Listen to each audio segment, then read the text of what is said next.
I'm John Lackness, and I'm going to introduce you to a new design for a nuclear reactor core which is small, simple, safe, and cheap enough to power a small vehicle, the Duoplasmatron fusion breeder reactor.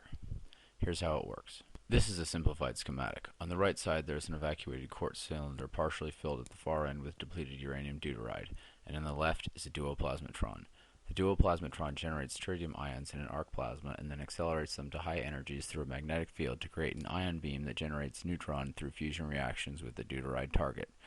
This is demonstrated 100 million neutrons from a 1 microamp beam at 200,000 electron volts.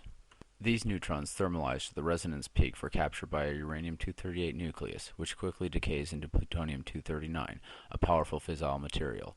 Because the capture cross-section is almost 400 times as large as Uranium 238, the next neutrons generated will very readily split the plutonium, creating huge amounts of energy, along with 2 or 3 neutrons to multiply the chain reaction. The reaction is stopped by a Doppler broadening in the uranium resonance, which quenches out the plutonium, so each fusion burst creates only a finite amount of energy, much like an internal combustion engine. Connected to a simple Stirling cycle engine and generator, we could get 1,000,000 miles from a common uranium bullet and a liter of seawater, less than $1's worth of raw materials. Further research is required, but I unfortunately don't have the academic credentials to bring this into a research lab, ostensibly because I got the boot from MIT on account of my controversial side occupation. Nor was I able to raise the funds for independent research as a pirate on reality TV.